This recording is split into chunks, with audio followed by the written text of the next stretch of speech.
O arquiteto e urbanista, no exercício de suas atividades profissionais, deve ter em mente suas obrigações com o interesse público, com os colegas de profissão e também com o Conselho de Arquitetura.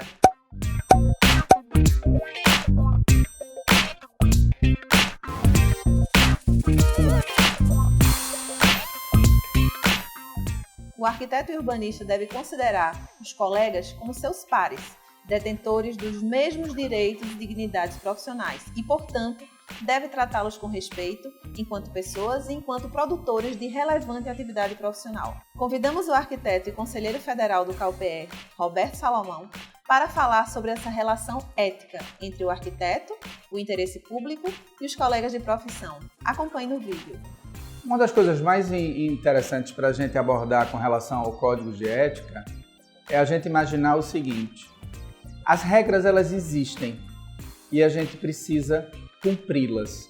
Por exemplo, você não precisa ter um guarda de trânsito vigiando um sinal para você ter que parar no sinal vermelho. O código de ética funciona da mesma forma para os arquitetos e urbanistas.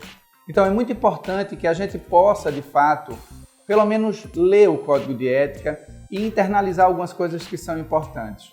Por exemplo, quando a gente está falando do arquiteto e o interesse público, a gente está falando do arquiteto enquanto esse agente social de transformação. Então, os princípios, as regras e as recomendações para essa atuação desse ser social, desse profissional que vai transformar a cidade, transformar a vida das pessoas, você tem um conjunto de princípios, de regras a seguir, né? Então, é muito importante que você possa assumir esse seu papel de transformação social, ter essa responsabilidade. Quando a gente pensa na perspectiva da ética em relação aos colegas, a gente tem que pensar que a minha forma de trabalhar vai impactar o meu colega. Então, quando a gente fala, por exemplo, do código de ética em relação aos colegas, a sua relação com os colegas, você tem que pensar na perspectiva, por exemplo, de respeitar a produção autoral do colega, né? O código trata, nesse segmento da relação com o colega, a questão do plágio, por exemplo. A gente precisa ter muita atenção sobre isso, né? E, sobretudo, não criar condições desfavoráveis para desequilibrar o próprio mercado, né?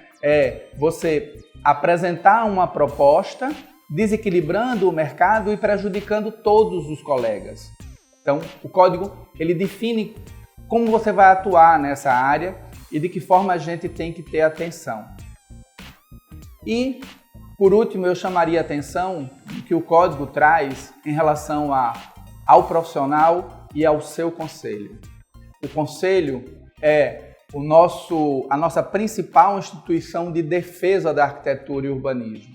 Então, do mesmo jeito que a gente tem que respeitar as instituições de ensino onde nós nos formamos, porque ao falar bem da instituição que a gente estudou, a gente está falando de nós mesmos enquanto profissionais, enquanto a nossa formação, a mesma coisa do conselho.